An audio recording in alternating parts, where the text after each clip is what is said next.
G'day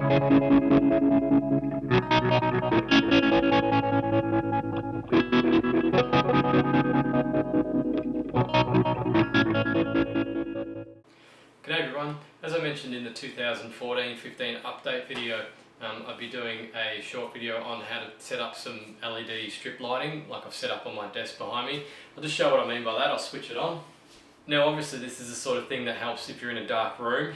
This room's actually quite bright during the day. I've got the blind closed at the moment. At night time it's incredibly handy to see when you're working with small parts or anything that you require to focus on something small, like if your wife does jewellery making or whatever, it can help with that too. So I'm going to show you how I wired it up. It's not rocket science.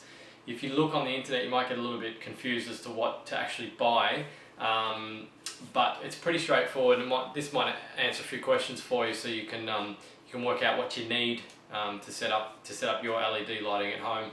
Also going to leave a link down below on the eBay listing that I bought my LED lighting from. Hopefully it's still valid by the time you're watching this, but I'll leave the link below so you can order the same parts that I did. Sorry for the handycam view here. Just want to show you the power pack that I used. Instead of unplugging everything, it's easier for me just to hoist the camera up and show you the back of the power plug. So that's my power pack. As you can see, it's 12 volt DC 2.5 amp output. You can tell it's DC because it's got the line with the dash line underneath it. That means DC. And I went with this adapter because it's 2.5 amp output. I'll get to that in a moment. And if we look up under the bookshelf here, you can see the LED strip lighting goes the whole way across. Sorry if I'm blinding you with that.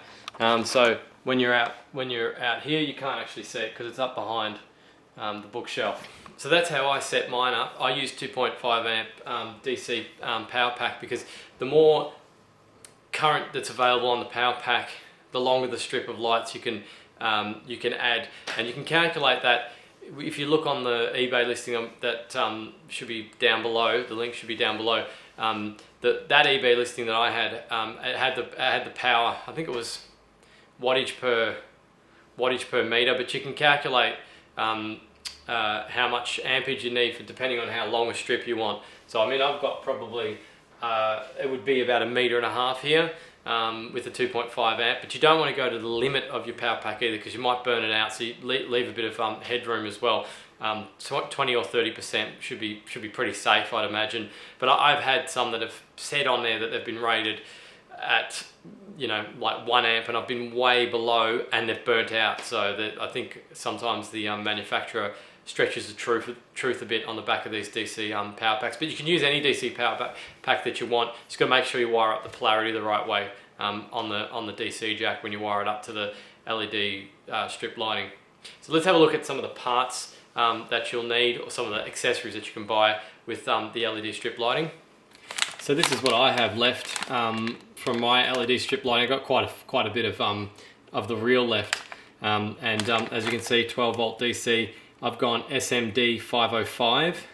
It was recommended. I'd heard that they're quite bright, so I went with the 505s for this particular seller. And then the LED quantity is 60 LED probably per meter, I'd imagine that would mean. And the color's white.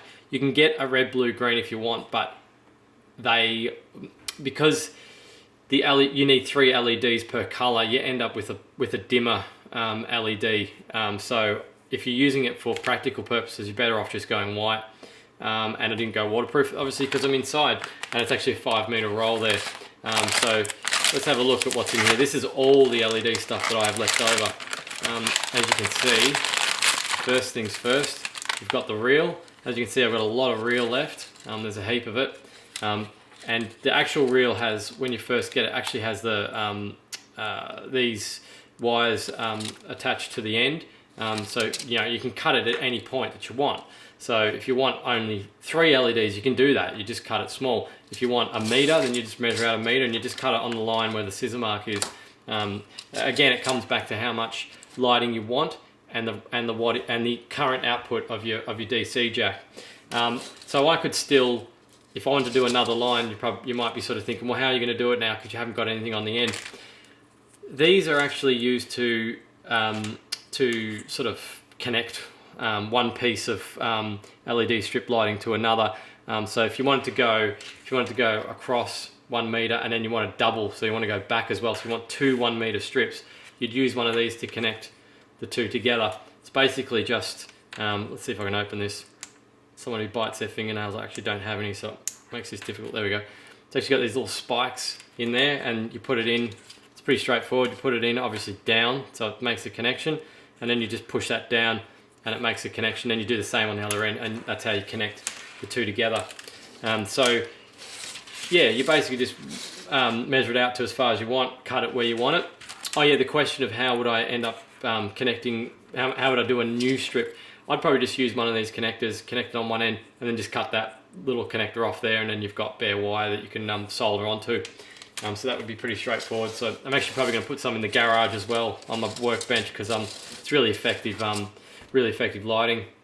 So the only other thing that I've got in here, like, believe it or not, that is really all you need. Oh no, two more things. This is actually you've got a DC connector on the end, and you've got the two screw terminals that you put your wire into. So if that was the end, you'd put your wire in. You got to work out which is plus and minus depending on what you're plugging in on this end. So some DC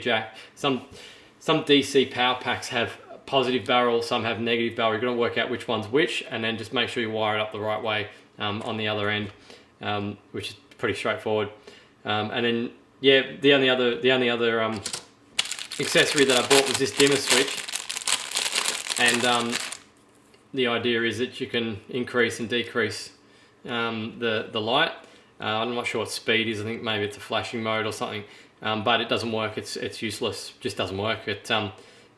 I think it doesn't even turn off. You can't even use it to turn it off. So I just turn it off at the switch and didn't end up bother using that. So I think this is actually in the listing, the forum thread that I'm going to link to below. I think I've put the listing for this in that forum thread as well. Don't bother with it. It didn't work for me. It might work depending on how long the strip of LED is, how much current's flowing through it or something like that. But I don't know, I just think it's a bit of a useless thing. It didn't work for me. No matter what I tried, I just couldn't get it going. So as you can see on there, you've got a pretty big LED light. These are quite large, 50/50. Tells you on there 12 volt DC, and then there's a little SMD resistor. Looks like 150 ohm resistor, probably currently limiting resistor of some sort. Yeah, it's pretty bright. So you can also get diffusers for these as well. So it's basically a little metal tube with a diffuse plate that goes over the top, which is a good idea because without a diffuser, let's see if I can get an example. Sometimes when you're looking at something like this, like my mobile phone, see that across the top there? You can see all the individual LEDs. It's quite distracting. If you had a diffuser on that, it would make a softer light, and you wouldn't have these little points of light everywhere. So that's something that you could do. You can even, if you've got a cabinet like this that you're putting it on, you could even get a router and route out a recess and put them inside the recess, and you can get ones that actually sit flush across the top, which would look very, very neat and tidy. So yeah, that's it. Hope it gave you some ideas, some information, and get you on the right track to getting your own LED lighting going. It's great. It takes up no room on your desk, particularly if you've got a tight desk like I do, and it's very bright from one end of the desk to the other, not just a spot like a spotlight does. It'll just put light in one particular work area, whereas this just lights up the entire desk, and it's cheap to run as well. So that's it for this video. Thanks for watching. Don't forget to subscribe for more electronics and guitar pedal related videos and tutorials. Thanks for watching.